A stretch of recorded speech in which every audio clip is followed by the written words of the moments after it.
నాలుగు డబ్బులు సంపాదించగానే మనిషికి కళ్ళు నెత్తికెక్కుతాయంట. నేల విడిచి సాము చేయడం అనేటటువంటి సామెత కొంతమంది విషయాల్లో బాగా వర్తిస్తుంది. వివరాల్లోకి వెళ్లే ముందు మై డియర్ ఫ్రెండ్స్, నేను మీ ప్రియా చౌదరి. నాకు గత 2 రోజుల నుంచి ఒక ఇష్యూ అనేటటువంటిది చక్కర్లు కొడతా ఉంది. అతనెవరో ఏదో స్టార్ అంట. ఓకే. ఒక 2 సంవత్సరాల క్రితం కూడా ఇలాగే బిహేవ్ చేస్తే స్టేజ్ మీద, దాని మీద పెద్ద రచ్చ అయింది. తర్వాత ఆ విషయాన్ని కూడా నేను ఉదహరిస్తూ కూడా అతనికి కొంచెం హైపర్ యాక్టివ్‌గా ఉన్నట్టున్నాడు. కొంచెం అతనికి థెరపీ ఇప్పించాల్సినటువంటి అవసరం ఉంది.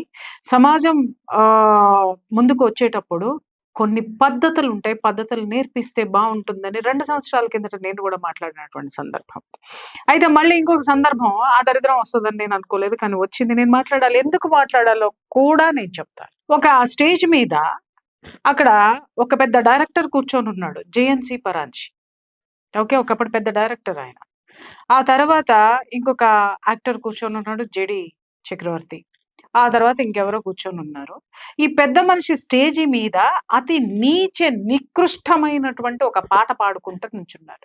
గుంజి గుంజి గుంజి గుంజి గుంజి గుంజి తెలుసా అండి? నికృష్టమైనటువంటి పదజాలం, అసభ్య పదజాలం. మరి ఆ స్టేజ్ ముందు వాళ్ళ పేరెంట్స్ కూడా ఉన్నారా లేదా నాకు తెలీదు. కానీ స్టేజ్ మీద మాత్రం తండ్రిని చూశానండి.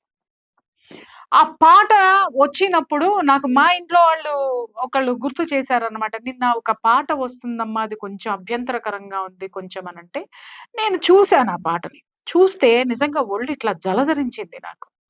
జలధరించిన తర్వాత నేనేం ఆలోచించానంటేనండి, అరే అందరు తిడుతున్నారు, తిట్టడం కాదు, అతనికి సామాజిక బాధ్యతను గుర్తు చేద్దాము. గుర్తు చేస్తూ ఒక ఎపిసోడ్ చేద్దాము. పాజిటివ్‌గా అతనికి మోటివేట్ చేస్తూ, అతనికి సామాజిక బాధ్యతను గుర్తు చేస్తూ ఎపిసోడ్ చేయాలి అని అనుకున్నాను. నాకు కొన్ని పనుల దృష్ట్యా నేను చేయలేకపోయాను. ఎందుకు చేయలేకపోయాననేది ప్రకృతి కొన్నిట్లకి ఆపుతా ఉంటదనమాట. కట్ చేస్తే ఇంకొకటి ఒక వీడియో పంపించారు మా మిత్రులు. ఒక్కసారి ఇతగాడిని చూడండి. మీరేదో పాజిటివ్‌గా మీరు చేద్దామని అనుకున్నారు కదా! ఇతగాడిని చూడండి అనంటే అతని వీడియో చూసా. ఆ వీడియోలో ఏం చెప్తాడు? నేను నిన్న పాట పాడిన చాలా మంది ఎంజాయ్ చేశారు. లెట్ దెమ్, మీరు ఎంజాయ్ చేయండి. అసలు నేను ఆ పాట పాడినందుకు నేను సారీ చెప్పను. ఆ పదాల్ని నేను విత్‌డ్రా చేసుకోను. ఎందుకంటే జనమంతా నన్ను తిట్టారు. నేను వాళ్ళ కోసం నేను పాడాను అనేది ఒకటి సమర్థించుకున్నాడు. వెధవ సమర్థించావు, బానే ఉంది.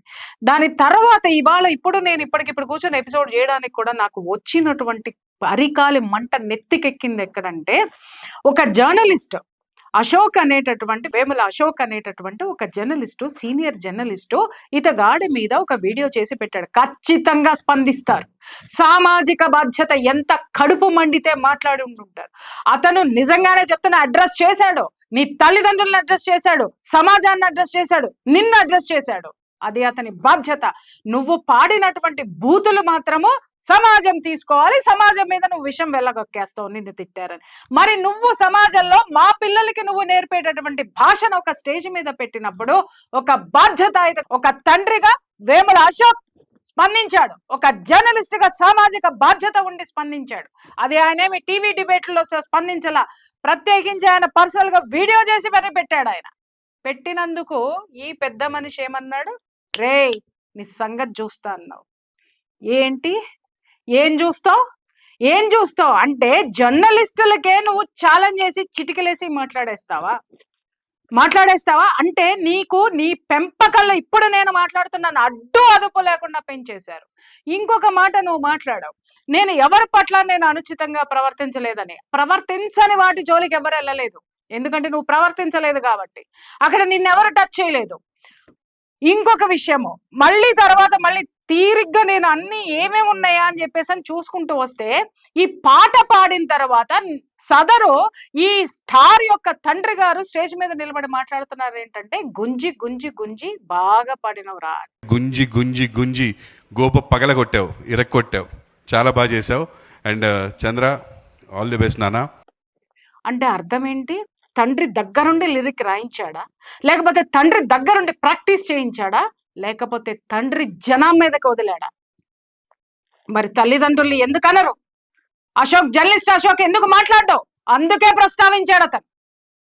ప్రస్తావించాడు, నా తల్లిదండ్రుల్ని లాగారు. నీ తండ్రే మాట్లాడాడు స్టేజ్ మీద, గుంజి గుంజి బాగా కొట్టినవురా, బాగా కొట్టినవు, శభాష్ అన్నాడు. ఎవరిని కొట్టినవు నువ్వు? సమాజానికి ఏం మెసేజ్ ఇస్తున్నారు మీరు? 4 డబ్బులు సంపాదించగానే కన్ను మిన్ను కాన్ రావట్లేదా మీకెవరికిను? సమాజాన్ని ఏది పడితే అది మాట్లాడేద్దామని అనుకుంటున్నారా మీరు? మాధ్యమాలు ఎందుకున్నాయి? మీడియా ఎందుకుంది? ఇవాళ కనీసం మీడియా ఈ మాత్రం పనిచేస్తుంది కాబట్టి సమాజం కనీసం నిద్రపోతుంది కంటి నిండా. ఒక జర్నలిస్ట్ని పట్టుకొని ఈజ్ ఎ గోల్డ్ మెడలిస్ట్, నీకేం అర్హత ఉంది? నటుడుగా నీకేం అర్హత ఉంది? ఉన్న సినిమాలన్నీ ఫ్లాప్ చేసుకుని కూర్చున్నావు నువ్వు. ఏం అర్హత ఉందని నువ్వు మాట్లాడుతున్నావు? పైగా చూస్తున్నా లాయర్లతో మాట్లాడుతున్నా. ఎంతమంది లాయర్లతో మాట్లాడుతావు? మేము చూస్తాం, బరాబర్ చూస్తాం.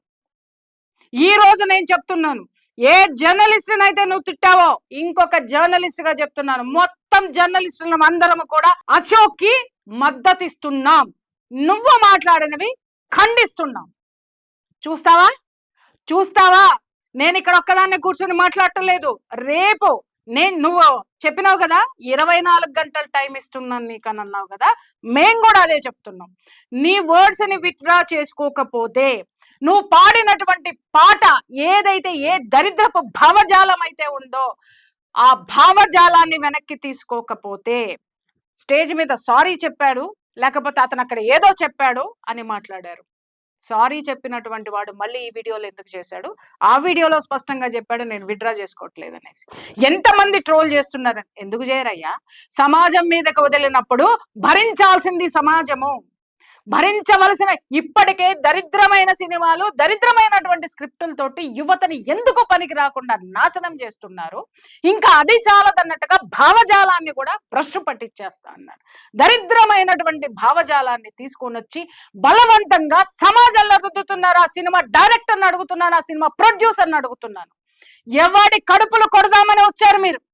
ఏ సామాజిక బాధ్యతతో మీరు మాధ్యమంలో ఉన్నారు? సినిమా అనేటటువంటిది సమాజాన్ని ప్రభావితం చేస్తుంది. ఇలాంటి కథలు, ఇలాంటి సాహిత్యంతో వచ్చావా? అవును, మర్చిపోయా. అతగాడు మాట్లాడాడు, నాకు ఇచ్చినటువంటి వాళ్ళు చిరంజీవి గారికి ఇచ్చారు పాటలు, వాళ్ళకి పాటలు ఇచ్చినటువంటి వాళ్ళు రాశారని చెప్తున్నాను. ఒరే నాయనా, ఇదే పాట తీసుకెళ్లి చిరంజీవి గారికి ఇవ్వమని చెప్పు, ఇదే పాట తీసుకెళ్లి బాలకృష్ణ గారికి ఇవ్వమని చెప్పు, ఇదే పాట తీసుకెళ్లి రవితేజ గారికి ఇవ్వమని చెప్పు, గూబ పగల కొడతారు. ఏం పగల కొడతారు? గూబ పగల కొడతారు.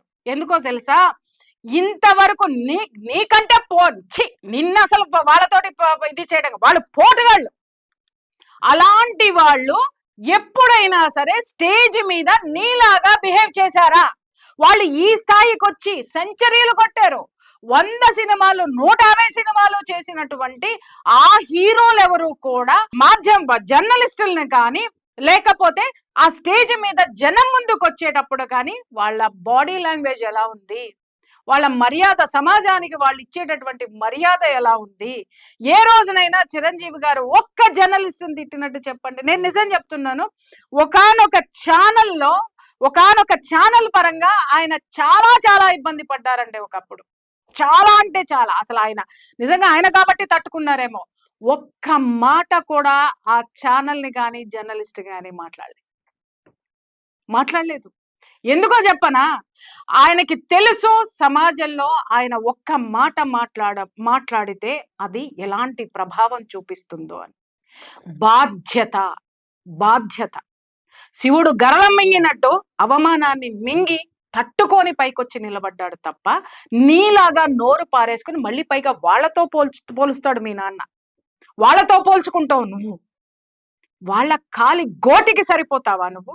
వాళ్ళు ఎప్పుడైనా స్టేజ్ మీదకి వచ్చేటప్పుడు ఎంత మర్యాదగా మాట్లాడతారు? వాళ్ళ భాష ఎలా ఉంది? ఎప్పుడైనా ఇలాంటి దరిద్రమైనటువంటి భాషను వాళ్ళు మాట్లాడారా? ఇవాళ ఉన్నటువంటి యంగ్ హీరోలు కూడా ఎప్పుడైనా మాట్లాడారా? స్టేజ్ మీద జర్నలిస్టులు రెచ్చగొట్టే ప్రశ్నలు వేసినా కూడా, నిన్నగాక మొన్న ఇదే జర్నలిస్ట్కి, ఏ జర్నలిస్ట్కి అయితే నేను సపోర్ట్ చేస్తున్నానో అదే జర్నలిజంలో ఆయన్ని ఒక పొరపాటుగా ఒక జర్నలిస్ట్ మాట్లాడినప్పుడు, మహిళా జర్నలిస్ట్ మాట్లాడినప్పుడు కూడా ఆ హీరో, ఏ హీరో కూడా నీలాగా బిహేవ్ చేయాల. వాళ్ళు చాలా మర్యాదగా మాట్లాడారు. ఏమండి ఇలాంటి ప్రశ్నలు అడగకండి. మీరు మాకు చాలా అవసరము. ఎందుకంటే మీ ద్వారానే మేము నిలబడాలి. దయచేసి మీరు మమ్మల్ని అర్థం చేసుకోండి అని ఓర్పుతోటి సమాధానం చెప్పారు. యువతల ఉన్నటువంటి జర్నలిస్టులు కూడా దాన్ని అర్థం చేసుకొని మళ్ళీ దాన్ని సరిదిద్దుకున్నారు. ఇదిరా సమాజానికి ఇవ్వాల్సింది. నీలాగా కూర్చొని పిచ్చ బూతులు, నేను ఒక్కటే మాట్లాడుతున్నా, నువ్వు మాట్లాడినటువంటి బూతులు మీ ఇంట్లో వాళ్ళందరికీ బాగున్నాయేమో. ఎందుకంటే ఒక కన్న తల్లి ముందు నువ్వు పాడగలవు. ఒక కన్న తల్లి మీ ఇంట్లో ఉన్నటువంటి మహిళలు ఆహ్వానిస్తారేమో కానీ మా పిల్లలు ఇంట్లో ఇలాంటి పాటలు పాడితే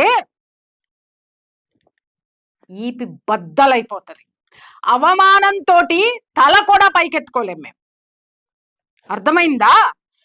సమాజంలో ఒరే నాయన, ఇప్పుడే దేశం అంటే ధర్మం అంటే ఏ విధంగానూ ఎవరికీ పట్టకుండా వ్యవస్థలు భ్రష్టు పట్టిపోయి అవినీతి రాజ్యం వెళ్తూ కులాల పేరుతో మతాల పేరుతో కొట్టుకు చస్తుంటే ఈ దేశాన్ని ఒక కొలిక్కి ఎట్లా తీసుకురావాలరా అని అందరం ఆలోచించి ముందుకెళ్తుంటే మీ దరిద్రమేందిరా నాయన?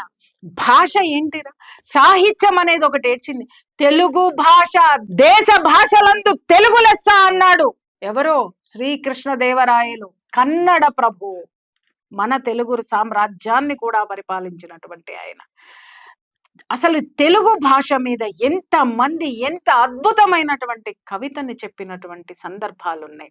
సాహిత్యం తెలియదు, భాష తెలియదు, సెకండ్ లాంగ్వేజ్ కింద తెలుగుని తీసి పడేశాడు. మాతృభాషని తీసేస్తే ఆ మాధుర్యం పోగొట్టుకుంటే ఇదిగో అశుద్ధం మిగులుతుంది. బాబు, నువ్వు ఎవరి జోలికి వెళ్ళలేదు, ఏ చెత్త పనులు చేయలేదు, ఏమీ చేయలేదు. నువ్వు చెయ్యని పనులకి మేమెవ్వరం మాట్లాడరు కూడా సమాజము. నువ్వు ఏం చేశావో అదే మాట్లాడుతున్నారు. అది కరెక్ట్ చేసుకోమంటానికి నీకు అవకాశం వస్తే నువ్వు ఏ జనమైతే నిన్ను ఆదరించాలో అదే జనం మీద నువ్వు విషం కక్కుతూ నేను వస్తా, నేను చేస్తా, ఒక స్టార్ వస్తున్నాడు అని నువ్వు ఇక్కడ ఉన్నటువంటి పెద్ద వాళ్ళకే సవాళ్ళు విసిరినా కనీసం వాళ్ళు ఒక్క మాటన్నా నిన్ను మాట్లాడారా? ఎందుకు మాట్లాడలేదు? నవ్వుకొని ఊరుకున్నారు. ఎందుకో తెలుసా? వాళ్ళకి తెలుసు నువ్వు ఎంత లోపలికి వెళ్తావో ఇదే బిహేవియర్తో ఉంటే. వాళ్ళకి తెలుసు ఒక పిల్లవాడు పైకి వస్తున్నాడు, రానివ్వండి అనే ఆశీర్వాదంతో. నువ్వేం చేస్తున్నావు? ఒక జర్నలిస్టును పట్టుకుని లాయర్లతో మాట్లాడుతున్నా. లాయర్లు నీకొక్కళ్ళే ఉన్నారా బిడ్డ? మాకు లేరా? నువ్వు ఆ జర్నలిస్టు మీదకి వెళ్ళు. జర్నలిస్టు లోకం మొత్తాన్ని ఎట్లా కదిలిస్తానో నువ్వు చూడు. ఇలాంటి దరిద్రమైన భావజాలాన్ని సమాజం మీద రుద్దితే ఒక తల్లిగా ఉపేక్షించను, అలాగే సమాజంలో ఉన్న ఒక బాధ్యతాయుతమైన జర్నలిస్టుగా కూడా ఉపేక్షించను. ఇంకొక విషయం కూడా చెప్తున్నాను, దయచేసి మీకు తెలియకపోతే మూసుకొని కూర్చోండి. 4 డబ్బులు సంపాదించగానే మదమెక్కి కొవ్వెక్కినటువంటి భాష పదజాలాలు జనం మీదకి వదిలితే ఊరుకునే ప్రసక్తే లేదు. నేను మళ్ళీ చెప్తున్నాను, నువ్వు ఇన్ని ట్రోల్స్ వచ్చినా, ఇన్ని జరిగినా నిన్ను నువ్వు కరెక్ట్ చేసుకోవడం అనేటటువంటిది చేతకాక, లేకపోతే నిన్ను కరెక్ట్ చేయడం నీ తల్లిదండ్రులకి నువ్వు ముద్దు బిడ్డవేవో, నా బిడ్డ నాకు కూడా ముద్దే, కానీ తప్పు చేస్తే మాత్రం సమాజం మాత్రం నా బిడ్డను వదలదు, మీ అమ్మ నాన్న కన్న బిడ్డను కూడా వదలదు. గుర్తుపెట్టుకోండి. దానికి తల్లిదండ్రులు బాధ్యత వహించి తీరాల్సిందే.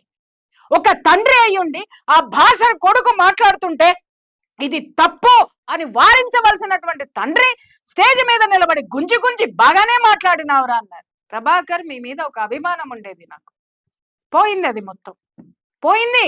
ఎందుకంటే బిడ్డల్ని ఒక అద్భుతమైన స్థితికి తీసుకురావడానికి మీరు పడుతున్న తపన చూస్తే, చాలా సందర్భాల్లో నువ్వు మాట్లాడినటువంటి చూస్తే తండ్రిగా బాధ్యత వహిస్తున్నావు అనుకున్నా. కానీ మీరే మీ బిడ్డని తప్పుదోవలో నడిపిస్తున్నారేమో. ఒక్కసారి ఆలోచించండి ప్రభాకర్.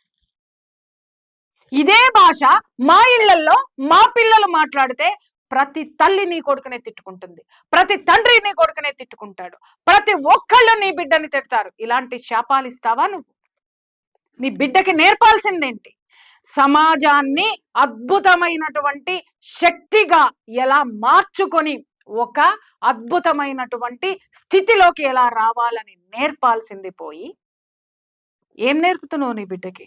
సమాజంలో ఏ కక్షని నీ బిడ్డకి నేర్పుతున్నావు? నీ బిడ్డ ఈ సమాజంతో అనుసంధానమై బ్రతకాలి. మమ్మల్ని తిట్టట్లేదా జనము? మేం భరించట్లేదా? అరే ఒక్కొక్క ఇష్యూలో మేము వెళ్తూ ఉంటే మా ప్రాణాల మీదకొచ్చిన ఈ రోజుకి నేను చేస్తున్న పోరాటంలో నా ప్రాణాల మీదకి వచ్చినటువంటివి కొన్ని వందలున్నాయి. ఏ రోజు మేము సమాజాన్ని వ్యతిరేకంగా చూడలేదే? ఏ రోజు మేము సమాజాన్ని ఇది చేయలేదే? ఈ విధమైనటువంటి భావజాలాన్ని మేము సమాజంలో చూపించలేదే?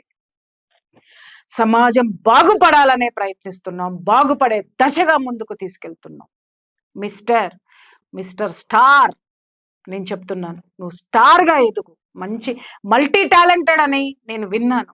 కానీ దానికి సొబగులు ఏమి అద్దాలో తెలిసిన? వినయం, విధేయత, నమ్రత, పెద్దల పట్ల గౌరవం, సమాజం పట్ల బాధ్యత. ఇది గనక మర్చిపోతే ఎవ్వరం ఈ సమాజంలో ఉండలేం. ఎవ్వరు ఈ సమాజంలో నిన్ను దగ్గరకు తీసుకోరు. నువ్వు ఇదే జాడ్యాన్ని గనక ముందుకు తీసుకెళ్తే చాలా సమస్యలు ఫేస్ చేయాల్సి వస్తుంది. నీ తండ్రి ఆస్తులన్నిటినీ అమ్మి నిన్ను ఒక స్టార్గా నిలబెట్టాలని అనుకుంటున్నాడు. పర్వాలేదు, మీకు ఎన్ని ఆస్తులు ఉన్నాయో మాకొద్దు, మాకు సంబంధం లేదు. కానీ నీ తండ్రిని నిలబెట్టాలంటే నీకు ఒక సంస్కారం అవసరం. ఒక ప్రశ్న సమాజాన్ని వేసేటప్పుడు సమాజానికి సంస్కారం లేదు, రైట్? నీకుందా సంస్కారం అని అడుగుతున్నాను. ఎవడో నిన్ను తిట్టాడని చెప్పి సమాజం మీదకి ఇంత దరిద్రమైన సాహిత్యాన్ని వదులుతావా?